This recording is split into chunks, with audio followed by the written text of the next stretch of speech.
सूर्याच्या आधी उठणारी, घर शेणाने सारवून भाकरी थापून सगळ्या घरच्यांचा स्वयंपाक करून शेतावर उन्हातानात राबून संध्याकाळी येऊन वासराचं दूध काढून गरम गरम भाकरी आपल्या घरच्यांच्या ताटात वाढणारी ती सगळ्यात मोठी करिअर वुमन आहे. आपण बळीराजाचं राज्य यावं म्हणतो, पण आपण त्या बळीराजाच्या मागे असणाऱ्या त्या अन्नपूर्णेची कधी ओळखच झाली नाही.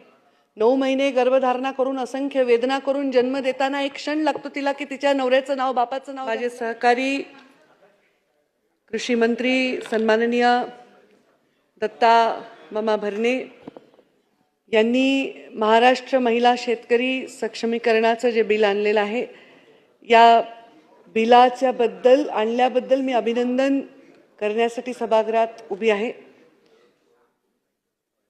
खरं तर महिला म्हणून राजकारणात पाऊल ठेवल्यापासून आतापर्यंत मी वेळोवेळी माझ्या असंख्य भाषणामध्ये हे वाक्य नेहमी म्हटलेली आहे की शहरामध्ये काम करणाऱ्या वर्किंग वुमन जशा आहेत तशीच खेड्यामध्ये काष्टा घातलेली असेल, गोंदलेल्या कपाळाची असेल, चुलीसमोर बसून बांगड्या मागे सारून भाकर थापणारी असेल, ती सुद्धा तेवढीच करिअर वुमन आहे.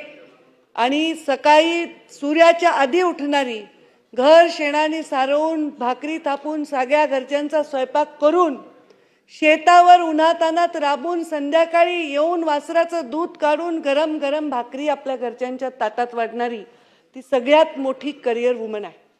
आपण बळीराजाचं राज्य यावं म्हणतो, पण आपण त्या बळीराजाच्या मागे असणाऱ्या त्या अन्नपूर्णेला ओळख देण्याचं काम आज दत्ता मामांच्या या बिलामुळे झालेलं आहे. याच्याबद्दल मी त्यांचं अभिनंदन करते. खरं तर ओळख या शब्दाची ओळखच स्त्री जातीची खूप कमी झालेली आहे. ती कधी तिचं पहिल्यापासून आपल्याला ते काय होता जेव्हा कौंतेय राधेय गांधारी पुत्र म्हणलं जायचं, पण आता असं नाही म्हणलं जात.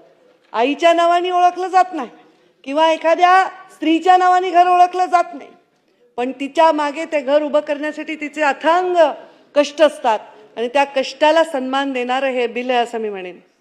सन्माननीय उपमुख्यमंत्री सुनेत्रा पवार यांनी इतकं सुंदर भाषण केलं आणि छान अशा संवेदनशील ओळीमध्ये त्यांनी त्यांची भावना मांडली.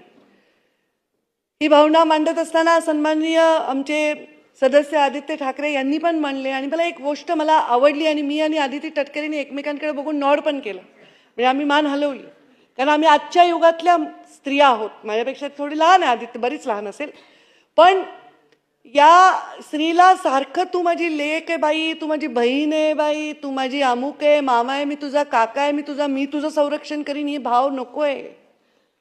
तुम्हाला स्त्री म्हणून सन्मान हवा आहे. हे वाक्य मला अत्यंत आवडलं. बियॉन्ड एव्हरीथिंग मला ते खूप आवडलं. साहजिक तुम्ही ते देत असाल तुमच्या जीवनामध्ये असंही मला त्याच्यामुळे वाटतं. मी सहज बोलता बोलता सांगितलं की ओळख या शब्दाशी स्त्रीची कधी ओळखच झाली नाही. 9 महिने गर्भधारणा करून असंख्य वेदना करून जन्म देताना एक क्षण लागतो तिला की तिच्या नवऱ्याचं नाव बापाचं नाव त्या मुलाला लावताना ती नाही विचार करत काय. पण मी एक वाक्य वाचलं, भूख ने माँ से कभी नहीं कहा लेडीज फर्स्ट. जेव्हा एखादी गावातली आमची स्त्री चुलीसमोर बसलेली असते आणि तिच्याकडे पीठ नसतं, तेव्हा ती नाही विचार करत की माझं आजचं पोट भरेल का. ती तिच्या लेकरांचं तिच्या कुटुंबाचं पोट भरत असते. लाडकी बहीण ही योजना त्या स्त्रीला सन्मान देणारी आहे, पण ही आमची जी आज योजना आहे त्या स्त्रीचा आत्मविश्वास प्रचंड पटीने वाढवणारी आहे. याच्याबद्दल मी अभिनंदन करते. सतत काम करणाऱ्या या स्त्रीला खरं तर ज्याच्या जीवनामध्ये स्त्रीचं योगदान आहे, जिजाऊंचं योगदान फार महत्त्वाचं आहे, म्हणून शिवरायांची स्वप्न मोठी झाली. ते धैर्य देण्याचं काम त्यांनी केलं. आमच्या पुण्यश्लोक अहिल्यादेवी होळकरांसारखा राज्यकारभार आजही कोणी बघतो त्यांचे कामं, ते आजही आपण बघतो की इतका सुंदर त्यांनी राज्यकारभार केला. आमच्या सावित्रीबाई फुलेंनी अंगावर चिखलाचे गोळे खाल्ले, पण आज त्यांच्यामुळे आम्ही इथे आत्मविश्वासाने उभे आहोत. आमच्या रमाईचे, आमच्या ताराबाईचे अशा असंख्य आपल्याला उदाहरणं देता येतील, पण त्या सगळ्या नावांना आपण आज कितीतरी वर्ष दोहरत आहोत, पण नवीन नावं निर्माण करण्याची जबाबदारी मात्र आपण शेजारच्या घरावर देतो. जिजाऊ जन्मावी शेजारच्या घरी, अहिल्यादेवी जन्मावी शेजारच्या घरी, पण आता ती परिस्थिती राहणार नाही. प्रत्येक घरामध्ये एक सक्षम स्त्री उभी राहील, तेव्हाच हा देश एक महासत्ता बनण्याकडे वाटचाल करू शकेल. जिथे नीर आणि नारी या गोष्टीवर काम केलं जातं तो समाज खूप पुढे जात असतो. ज्या समाजामध्ये पाणी हे अमृत आहे, आपलं जीवन आहे, आणि ते जर उपलब्ध नसेल तर लोक पाण्यासाठी एकमेकाचा जीव घ्यायला जातात.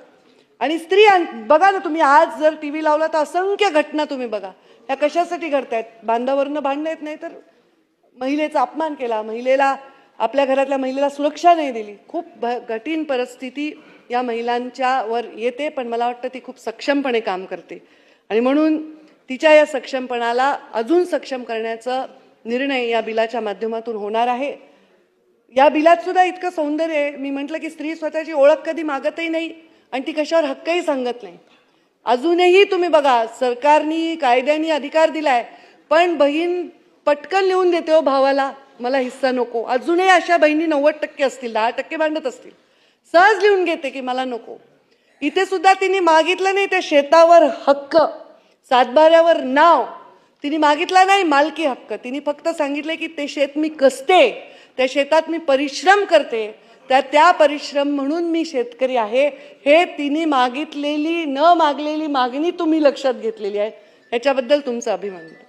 आणि हा आपला देश आहे, या देशाचं सौंदर्य की आपला शेतकरी, आपल्याकडे जे आपलं वातावरण आहे त्याच्यामध्ये आपण जे पीक पाणी घेतो, जरी शेतकऱ्यांचे प्रश्न आहेत, शेतकऱ्यांच्या आत्महत्येचे प्रश्न आहेत, दुष्काळ सदृश्य परिस्थितीचे प्रश्न आहेत, दर 2 वर्षाला येणाऱ्या वेगवेगळ्या परिस्थितीला आपण सामोरं जातो, तरी हा शेती प्रधान देश आहे.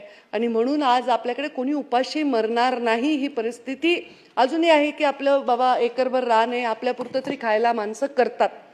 तर त्यामुळे या शेतकऱ्याच्या हाताला, कष्टाला साथ देणाऱ्या, त्याच्या सावलीसारख्या वावरणाऱ्या, म्हणजे आमची आई, आमच्या मुंडे साहेबांची आमची आजी, आम्ही माय म्हणायचो, त्यांनी कधीच मी बघितलं नाही त्या चुलीपुढे बसलेल्या.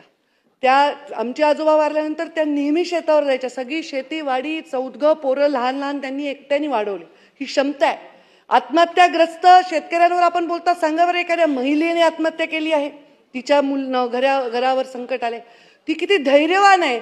आणि या बिलांनी तिला अजून किती धैर्य मिळणार आहे सगळ्या समाजाच्या. अजून एक छान, तुम्ही, मला वाटतं या बिलात आपण जातीपातीच्या आत्ताच्या विचित्र वातावरणामध्ये स्त्री या केवळ शब्दाच्या सुंदर माळेमध्ये सगळ्यांना एकत्र गुंफत आहोत. आणि ती स्त्री जेव्हा या गोष्टीवर म्हणजे सक्षम होऊन अजून पुढे येईल, तेव्हा मला वाटतं या समाजात आपल्या स्वार्थी पद्धतीने उभ्या केलेल्या भिंती सुद्धा जातीपातीच्या जुगारून ती तिच्या एक ओळख निर्माण करेल. मी त्यांना खूप खूप शुभेच्छा देते. या बिलाच्या बद्दल कितीही बोलावं तेवढं थोडं आहे, पण मी त्या स्त्रीमधली आहे की मागच्या स्त्रियांना बोलायचं आहे आणि त्यांचा वेळ न घेणारी स्त्री आहे. हे पण स्त्रीचं सौंदर्य आहे की बाबा आपल्याबरोबर असणाऱ्या स्त्रियांचा वेळ राखून ठेवावा, त्यांना पण पुढे हाताला धरून पुढे आणावं. तर मी फार वेळ घेणार नाही, पण आमच्या दत्ता मामांना अभिनंदन करण्याचा मोह मला आवरला नाही. आणि म्हणून एकच जाता जाता मी म्हणेन, खूप सुंदर माझ्या वाचनामध्ये आलेल्या ओळी सभागृहासमोर ठेवेन. दिवस रात्र राबणाऱ्या हातांना कधीच कसा आराम नाही, असा एकही दिवस नसे ज्या दिवशी तिला काम नाही. घरातील प्रत्येक कामावर जणू तिच्या नावाचा शिक्का बसला आहे, सगळ्या कामाचा जणू तिने ठेकाच घेतला आहे. असे वागणे तिचे जसे व्यसन जडले कामाचे, आणि मोबदला तर काय हवा आहे, 4 फक्त शब्द प्रेमाचे. जगाच्या मंचावर स्त्रीसारखा कलाकार नाही, आणि आजपर्यंतच्या त्या स्त्रीसारखा पाहिलेला मी कामगार नाही. म्हणजे एक बिनपगारी कामगारासारखं तिची भूमिका असते, पण त्या कामगाराला आता तुम्ही शेतकरी बनवण्याच्या वाटचालीकडे नेलं आहे.